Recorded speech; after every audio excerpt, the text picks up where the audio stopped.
Então, no que se refere à exposição, à focagem, ao equilíbrio do branco, como devo agir? Bem, devemos procurar ter todas estas definições constantes entre um disparo e outro. Caso contrário, teremos o efeito de uma fotografia feita com peças de tonalidade diferente. Portanto, para fazer isto, configuramos a máquina com o modo de exposição manual. Depois procuramos entender qual é o tempo de exposição e o diafragma mais indicado para a nossa cena. Tende-se sempre a privilegiar diafragmas muito fechados para ter assim uma nitidez que vai do primeiro plano ao fundo, visto que devemos fazer uma esfera e, portanto, é melhor não ter áreas que não estão perfeitamente focadas.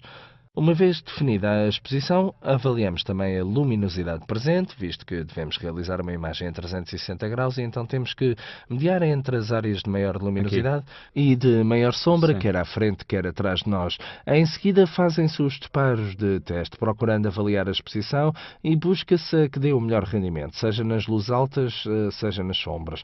Neste ponto, uma vez definida a máquina, ajustamos a focagem em manual, porque também esta deve ser fixa, uma vez que eu, ao virar-me, posso encontrar alvos em diferentes distâncias, e se deslocar a focagem, varia também ligeiramente o enquadramento da imagem, então não terei uma sobreposição correta com as imagens que estão ao lado. Neste ponto, executo todos os disparos mantendo estas definições fixas, quer sejam as de exposição, quer as de focagem.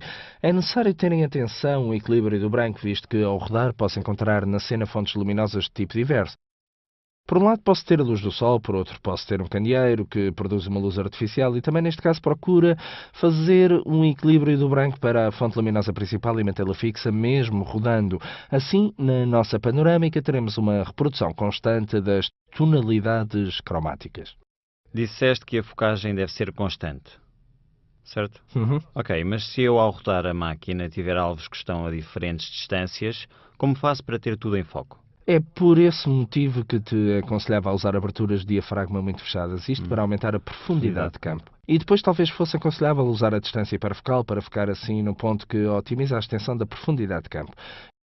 Isto porque, ao utilizar óticas de grande angular, como na maior parte dos casos se faz neste género fotográfico, temos sempre uma profundidade de campo bastante alargada para captar tudo nitidamente do primeiro plano ao fundo sem grandes problemas. E se tiver alvos em movimento?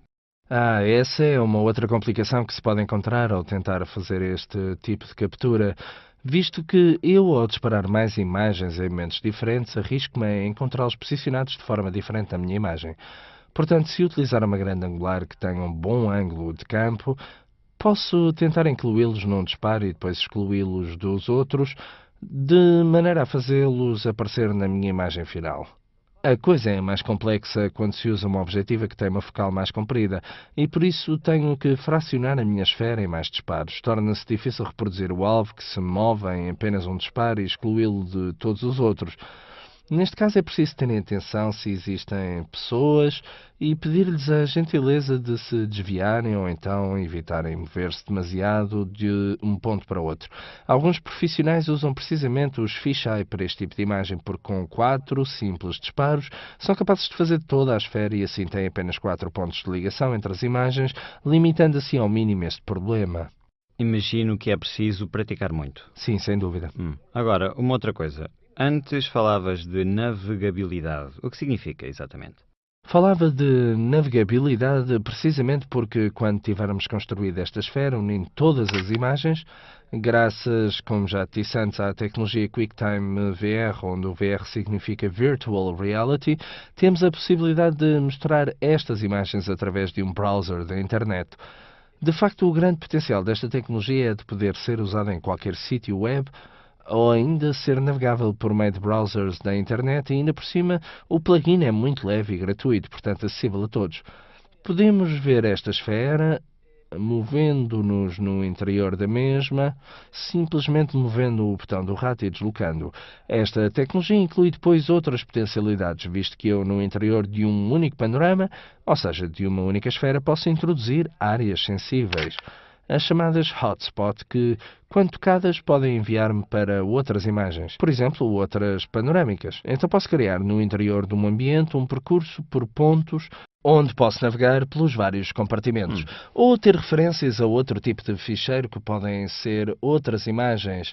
Fichas técnicas que me descrevem um produto que se encontra no ambiente ou documentos de áudio que talvez recordem a atmosfera de um determinado local onde foram feitas as captações ou imagens de vídeo. Em suma, temos a possibilidade de construir um percurso virtual completo construído por muitos nós e no interior deste, introduzir também outros conteúdos. Tem-se assim um efeito, digamos, virtual, mas também de multimédia, onde o observador pode mover-se livremente, escolher exatamente o que não observar, em que direção observar, e também fazer zoom para visualizar os detalhes mais de perto. Esta tecnologia, entre outras coisas, é muito acessível, já que pode ser visualizada com qualquer tipo de ligação, mesmo que não seja das mais rápidas. Resumindo, está a difundir-se muito rapidamente, uma vez que abre novas fronteiras à fotografia. Na verdade, tive a oportunidade de ver na internet este tipo de panorâmicas interativas e pensava que fossem muito mais difíceis de fazer. Agora percebi que também hoje posso fazer. Bem, na realidade não é assim tão simples. Há uma série de parâmetros a controlar, como visto.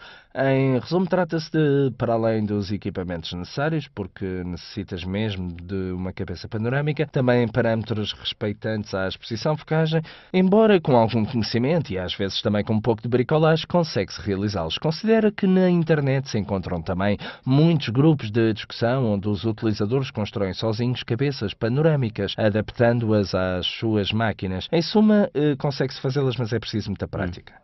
Depois, apesar de até agora termos abordado este aspecto utilizando uma reflex tradicional e uma cabeça panorâmica, lembra-te que existem instrumentos muito dispendiosos, mas também muito avançados, que permitem obter uma esfera inteira com um simples disparo.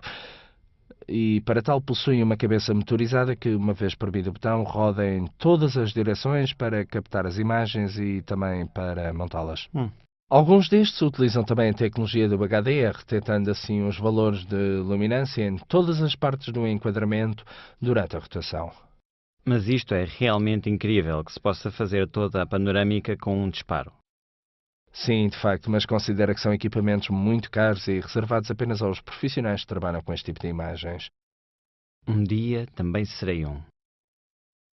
Portanto, Anthony, hoje falamos na primeira parte da fotografia estereoscópica e em seguida de como sugerir a sensação de tridimensionalidade nas imagens. Depois abordámos a fotografia panorâmica, falando primeiro das panorâmicas cilíndricas que prevêem apenas a rotação sobre o eixo vertical e depois das panorâmicas esféricas onde se procura reconstruir toda a esfera ao nosso redor. E em seguida das potencialidades oferecidas pelo QuickTime VR que nos permite construir panorâmicas ativas navegáveis e também de como se pode construir um tour virtual constituído por vários nós com conteúdos de multimédia adicionados. Devo dizer que cada lição excede sempre as minhas expectativas. Bravo!